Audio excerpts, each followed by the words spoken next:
안녕하세요. 저는 초등학교에서 교사 일을 하고 있는 50대 여자입니다. 아무에게도 저의 이야기를 하지 않았지만 저와 비슷한 일들을 겪으신 분들에게 조금이나마 힘이 되고자 이렇게 글을 쓰게 되었습니다. 저는 노래 부르는 것을 좋아하는 엄마와 노래 듣는 것을 좋아하는 아빠 사이에서 둘째로 태어났어요. 저희 집에는 4명의 가족이 함께 같이 살았는데 첫째인 저희 오빠는 저보다 3살이 많았습니다. 항상 맞벌이를 하시는 부모님을 대신해 저희 오빠는 저에게 엄마이면서 아빠와도 같은 존재였죠. 항상 새벽에 일을 나가셔서 밤늦게 들어오시는 부모님을 대신해서 저를 챙겨주는 오빠가 너무 고마웠습니다. 여러분들은 혹시 인생에서 가장 중요한 시기를 말하라고 그러면 언제를 말씀하실 건가요? 생각하시는 것은 사람마다 다르겠지만 저는 고등학교 3학년이 인생에서 가장 중요한 시기라고 생각합니다. 제대로 된 사회를 나가기 전 고등학교 3학년, 즉 19살의 나이에 저는 사랑하는 저희 가족을 다 잃었습니다. IMF 때 저희 가족은 엄청난 빚더미에 앉게 되었어요. 그 당시에 아버지가 조그마한 무역회사를 하고 계셨지만 IMF 때문에 빚이 감당하지 못할 정도로 커버렸고 계속 긍정적인 생각으로 어떻게 해서든 갚아 나가야겠다는 생각을 하셨다고 합니다. 일단 아버지가 지방에 내려가서 공장을 다니시겠다고 하셨고 아빠를 항상 따라다니던 저는 그렇게 아빠를 따라갔고 집에 남아있던 사람은 엄마와 오빠였습니다. 그런데 어느 날 오빠가 자고 있는 사이에 엄마는 갑자기 집을 나갔고 그 뒤로 엄마는 지금까지 연락이 끊긴 채로 살고 있습니다. 엄마가 집을 나가서 돌아오지 않는다는 오빠의 말에 아빠는 건우야, 너도 아빠랑 동생 있는 곳으로 내려와. 우리 셋이 같이 살자. 라고 하셨습니다. 어쩌면 저희 아빠는 IMF가 터지고 빚이 생길 때부터 엄마가 저희를 떠날 것이라고 예상이라도 이미 하셨던 것인지 엄마에게 전화 한 통 하지 않으셨습니다. 그때가 고등학교 1학년 때였어요.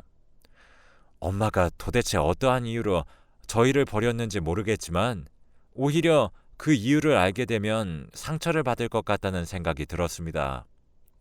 그렇게 저희 셋이서 살던 중 빚은 걷잡을 수 없이 더 커져 버렸는데 어느 날 오빠가 저에게 나 머리가 너무 아파 라는 말을 했습니다.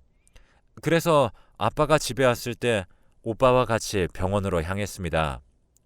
병원에 가서 엑스레이를 찍은 결과 정상이라는 이야기를 들었고 의사 선생님께서는 CT를 찍자고 말씀을 하셨는데 그때 저희는 CT를 찍을 돈이 없었기 때문에 결국 찍지 못했습니다. 오빠는 그냥 두통약을 사 먹겠다고 하고 대수롭지 않게 여겼던 것이 큰 화를 불러일으켰던 것이었죠. 그렇게 며칠이 지나 갑자기 오빠 번호로 전화가 걸려왔습니다. 전화를 받자 오빠의 목소리가 아니었고 오빠 학교 친구의 목소리였습니다. 너네 아버지가 지금 전화를 안 받으셔서 급한 대로 너에게 전화를 했는데 너네 오빠 갑자기 쓰러졌는데 숨을 안 쉬어. 얼른 사거리에 있는 병원으로 와. 이미 제가 병원에 도착했을 때 오빠는 차가운 시신으로 누워 있었습니다. 알고 보니 그때 오빠가 머리가 아프다고 한 이유는 뇌출혈 때문이었던 것이었습니다. 마음의 준비가 되지 않았던 터라 저는 아침 저녁 할 것 없이 울고 또 울었습니다. 오빠의 장례식장에 있는 영정사진을 보면서도 울고 또 울었습니다. 눈물샘이 고장이 난 것 같은 느낌을 받았죠.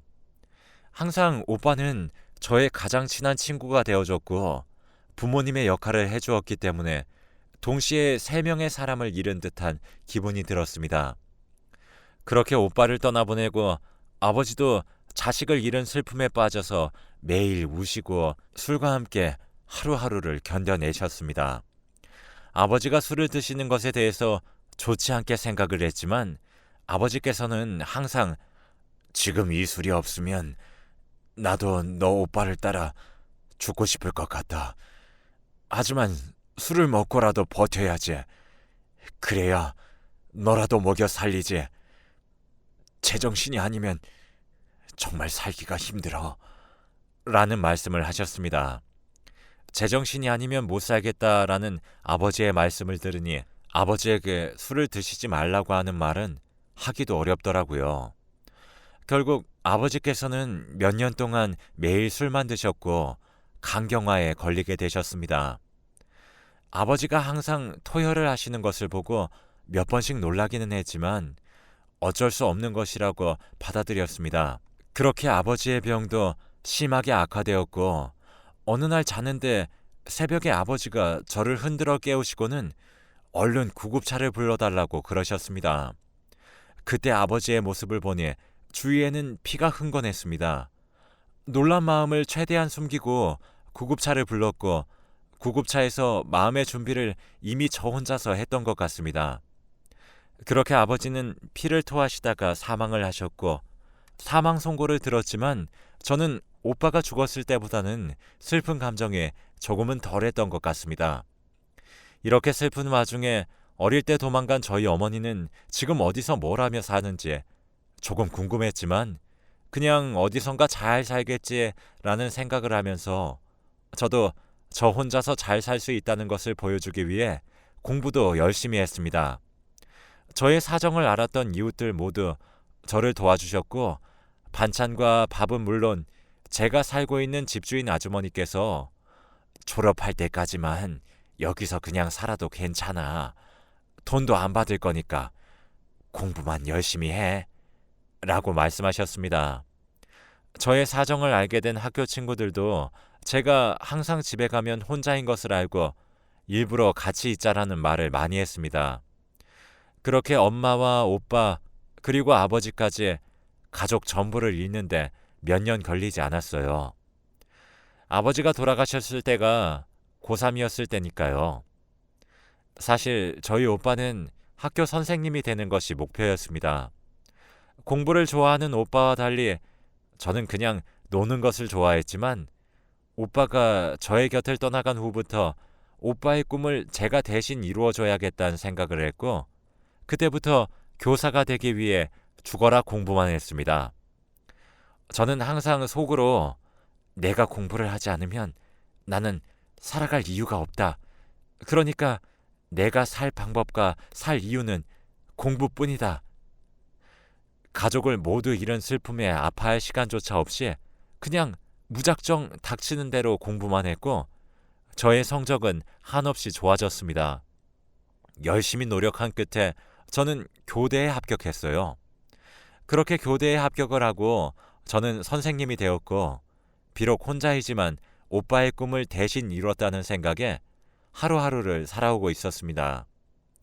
내가 이렇게 오빠의 꿈을 대신 이뤘으니 하늘에서 오빠가 나를 보면 정말 좋아하겠지? 라는 생각을 항상 했어요. 사실 이런 생각을 하면서 한편으로는 많이 우울했습니다. 이렇게 오빠의 꿈을 대신 이뤄봤자 오빠는 내 옆에 없고 이게 다 무슨 소용인가 등등 정말 안 좋은 생각도 많이 했고 항상 자살이라는 단어를 달고 살았습니다. 하지만 이렇게 어려움을 겪어야지 잘 살 수 있다는 긍정적인 생각을 하면서 저는 악착같이 버텼어요. 그렇게 초등학교 교사가 되었고 처음 배정받은 학교에서 지금의 남편과 인연이 닿았습니다. 저희 남편은 항상 저에게 기분 좋은 말을 해주며 제가 필요할 땐 언제든지 와주는 그런 사람이었습니다. 남편을 보면 항상 저희 오빠가 떠오르기도 했어요. 처음 보자마자 저희는 첫눈에 반했고 연애를 한 지 6개월 만에 바로 결혼을 하게 되었답니다. 어떻게 보면 6개월이라는 시간이 매우 짧게 느껴져서 결혼 생활 내내 싸우게 되지 않을까라는 생각도 조금 했지만 항상 저를 이해해주고 사랑받고 있다는 느낌을 주는 그런 다정한 남자였습니다. 그렇게 결혼을 한 지 1년 정도 되었을 무렵 저희 집에 큰 선물이 왔습니다. 바로 아주 예쁜 여자아이를 임신하게 되었는데 남편 식구들은 저의 사정을 이미 다 알고 계셔서 시어머니와 시아버지께서는 저를 항상 딸처럼 대해주셨어요. 시부모님의 그런 행동에 매우 신이 났고 임신한 기쁜 사실을 얼른 전해드리고자 남편과 함께 시부모님 댁을 찾아갔습니다. 당연히 기뻐하실 줄 알았는데 전혀 상상하지도 못한 답변을 듣게 되었어요. 그 아이 지워라. 밑도 끝도 없이 임신했다는 사실을 듣자마자 표정과 말투가 바뀌시더니 저런 무서운 말씀을 하시길래 내가 알고 지내던 시부모님이 맞나 라는 생각이 들었죠. 상처를 받을 대로 받아버린 저는 대체 왜 지우라고 그러시는 거예요? 라고 되물었고 그러자 시부모님께서는 저에게 납득이 되지 않는 말씀을 하셨어요. 너가 임신한 아이가 여자아이잖니? 라고 말씀하시는 게 아니겠어요? 지금 시대가 어느 시대인데 남자아이만 원하시는 것을 저는 전혀 이해할 수 없었어요. 남편도 부모님의 행동에 화가 났고 저와 남편은 시부모님의 댁에서 나와 바로 집으로 향했습니다. 집으로 가는 동안에 남편은 저에게 이런 말을 했어요. 우리가 준비도 안 된 상태에서 임신을 덜컥 해버리는 바람에 당황을 하셔서 저렇게 말씀을 하신 것 같으니까 너무 상처받지 말고 너무 마음에 담아두지 마. 내가 나중에 엄마랑 아빠한테 말씀드릴게. 아무리 남편의 말을 이해하고 싶었지만 이해가 가지도 않았고 이해를 하고 싶지도 않았습니다. 내 새끼가 시부모님한테 축복받지 않을 자식이라면 얼마나 슬플까 하는 생각도 들었네요. 그렇게 심란하고 우울한 생각을 갖고 있던 어느 날 시부모님은 아무렇지 않으신 듯 남편이 집을 잠깐 비운 사이에 저희 집을 방문하셨습니다. 사실 그 일이 있고 난 뒤에 시부모님을 맞이하고 싶지 않았어요. 하지만 남편의 부모님이라는 이유로 예의상 맞이했습니다. 그러자 시어머니와 시아버지께서는 아가, 저번에 그렇게 말한 게 너무 심하게 이야기를 한 것 같아서 미안한 생각이 들어서 이렇게 찾아왔어. 이거 임신한 사람들이 먹으면 좋다는 보약이라서 내가 아주 비싸게 지어왔으니까 하루에 하나씩 꼭 먹어야 돼. 이렇게 말씀을 하시면서 직접 지어오신 보약을 저에게 건네셨고 저는 예의상 그 보약을 건네받았습니다. 아무리 보약이라고는 하지만 어떤 보약인지 설명도 안 해주시고 향도 이상한 느낌이 들었고 무엇보다도 갑자기 시부모님이 어떠한 일을 겪으셨길래 사과를 하는지 의문이 들었습니다. 그래서 그 보약을 받기만 하고 먹지는 않은 채 한약방으로 그 보약을 가져갔습니다. 그 한의사에게 이 보약은 도대체 어떤 보약이냐고 물어봤더니 그 한의사는 저에게 이런 말을 했습니다. 도대체 이렇게 안 좋은 보약은 어디서 구하신 거예요? 이런 보약은 구하기도 힘들 텐데. 아주 안 좋은 것으로 만들었고 더군다나 임신에 좋지 않은 팥이랑 녹두랑 이런 게 들어가 있네요. 임신을 준비하시는 분이시거나 이미 임신을 하신 분에게는 아주 안 좋은 보약입니다. 이 말을 듣고 저는 충격을 받아버렸죠. 저는 당장 시부모님께 가서 따지고 싶고 물어보고 싶은 질문도 많았지만 무엇보다도 저를 가장 아끼는 남편에게 이 사실 빨리 전해야겠다는 생각이 들었습니다. 여보, 충격받지 말고 내 얘기 잘 들어. 당신 집에 없는 사이에 어머니랑 아버지 잠깐 우리 집에 왔다가 가셨거든? 나한테 저번에 임신에 대해서 안 좋게 이야기하신 것 때문에 신경이 쓰이셔서 오셨다고 했단 말이야. 근데 어떤 보약을 한 박스나 주시고 가셨어.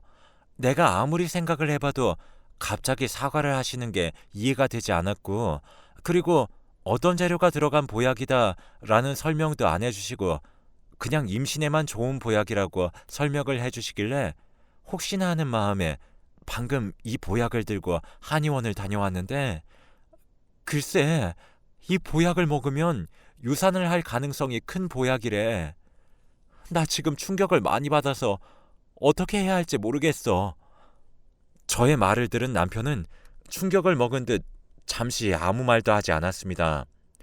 그렇게 정적이 몇 초 정도 흐른 뒤에 남편이 저에게 잠깐 전화를 끊으라고 하였고, 그렇게 남편과 전화를 끊은 뒤 몇 시간 뒤에 전화가 와서는 잠깐 나랑 어디 좀 가자 라는 말을 했습니다. 대체 목적지가 어디인지 알려주지도 않은 채 무작정 가자는 남편이 의심스러웠지만 그냥 따라 나섰습니다. 그렇게 도착한 곳은 시부모님의 댁이었어요. 여보, 갑자기 여길 왜 와? 저의 말에 대답도 하지 않은 채 저의 손을 붙잡고 집으로 들어갔습니다.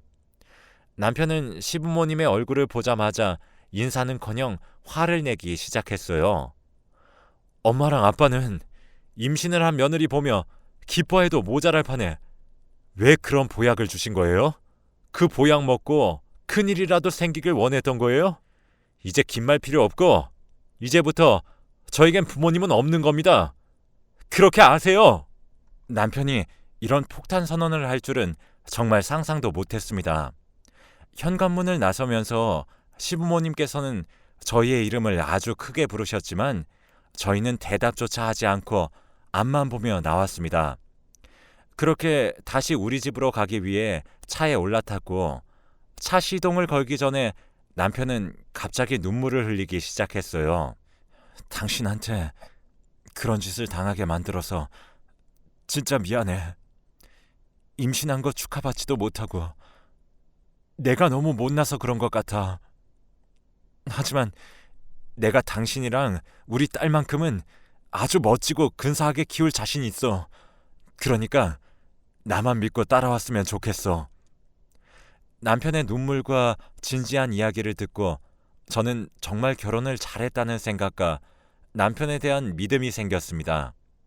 그렇게 듬직한 남편 덕분에 10개월 동안 스트레스 한번 받지 않으며 먹고 싶은 음식도 마음껏 먹고 갖고 싶은 것 있으면 다 갖고 지냈습니다. 그렇게 진통이 시작되었고 병원에 입원을 하고 몇 시간 동안 진통이 시작되었는데 입원실에 있던 저는 분만실로 이동을 했고 남편에게 전화를 해서 분만실로 간다고 전화를 했어요. 10시간 정도의 고통의 시간이 흘렀고 초음파로만 보던 저희 딸을 실제로 보게 되었습니다. 딸의 눈과 코는 저희 남편을 닮았고 입술은 저를 닮아서 아주 예쁘더라고요. 딸이 태어난 그때는 몇십 년이 지난 아직까지도 기억에 남습니다. 하지만 분만이 끝남과 동시에 저의 옆에 있어줄 것처럼 말을 하던 남편이 무슨 일이 생긴 것인지 저의 옆에 있지 않았습니다. 도대체 어디에 있는 건지 연락조차 되지 않았는데 다음날 갑자기 모르는 번호로 전화가 걸려왔습니다. 알고 보니 종합병원에서 걸려온 전화였습니다. 지금 최선호 씨 위급한 상황입니다. 얼른 병원으로 와주셔야 할 것 같아요. 저는 남편을 잃을 수 없다는 생각으로 당장 남편이 있는 병원으로 갔습니다. 병원에 도착을 하니 담당 의사 선생님께서는 안전벨트도 매지 않은 상태로 과속을 하다가 교차로에서 큰 화물차에 부딪혀 교통사고가 있었습니다. 다행히 위급한 상황은 넘겼습니다만 며칠은 더 지켜봐야 할 것 같습니다. 라고 하셨죠.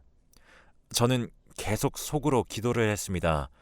식물인간 판정을 받아도 좋으니 제발 남편을 죽지만 않게 해달라고 빌었어요. 제 소원을 들어주셨는지 남편은 비록 전신마비가 되었지만 목숨은 건지게 되었습니다. 팔다리 의지대로 움직이지 못하고 목 위로만 움직일 수 있었는데 저는 그것만이라도 정말 감사했어요. 아버지와 오빠가 세상을 떠나버려서 남편마저 세상을 떠날까봐 정말 두려웠거든요. 이렇게나마 목숨이 살아있다는 것에 하늘에게 감사하다며 두 손 모아 빌었습니다. 남편은 딸아이를 보기 위해 과속을 했던 자신을 자책하며 그냥 그때 죽었어야 하는 건데 라는 말을 달고 삽니다. 그런 말을 할 때면 저는 당신이 지금 살아있어서 내가 얼마나 행복한지 아냐며 남편을 위로해 주었어요. 말없이 눈물만 흘리는 남편 얼굴을 저도 말없이 손수건으로 눈물을 닦아주었네요. 그렇게 남편은 퇴원을 하고 시부모님 집에서 시부모님의 수발을 받으며 지냈고 저는 교사 일을 하고 일을 마치면 제가 남편을 돌봤습니다. 시간마다 몸을 뒤집혀 주기도 하고 용변도 받아주고 밥도 먹여주고 그렇게 어느덧 20년이라는 세월이 흘렀네요. 남편은 어느 날 갑자기 저에게 여보, 매일 나 때문에 고생이 많지? 내가 빨리 사라져야 할 텐데 하길래 무슨 소리야? 내가 지금 누구 덕분에 살고 있는데 당신 없으면 난 살아갈 이유가 없어. 라고 말하자 남편은 말없이 창밖을 보며 눈물만 흘렸습니다. 그런 남편에게 저의 눈물을 들킬까봐 고개를 돌려 저는 자리를 피했고 저희 딸이 커서 성인이 되고 남편은 딸아이가 대학을 가는 걸 보고 얼마 지나지 않아 하늘나라로 떠나고 말았습니다. 그래도 교통사고 이후 20년이라는 시간을 나랑 같이 보내준 남편이 저에겐 고맙고 소중했던 기억으로 제 기억에 남아있어요. 남들이 보면 힘든 병수발 끝내서 다행이라고 말을 하지만 저는 그 힘든 병수발을 100년이라도 더 하고 싶었던 마음이었습니다. 몸이 힘들지라도 제 마음은 힘들지 않았으니까요. 이제 남은 건 제 딸아이뿐인데 딸아이만큼은 아무 일 없이 행복하게 저보다 오래오래 살았으면 좋겠습니다. 소중했던 사람들이 저보다 일찍 떠나는 걸 경험하다 보니 이제는 이런 일이 저에게 없었으면 하네요. 남들이 보기엔 불행한 제 인생이라도 저에게 소중했던 시간입니다. 여러분들도 힘든 일이 있어도 시간이 지나 돌이켜보면 아무 일이 아닌 일이 대부분이에요. 힘들더라도 후회할 만한 행동하지 말고 후회 없는 인생을 사시길 바랍니다. 제 이야기 들어주셔서 감사합니다.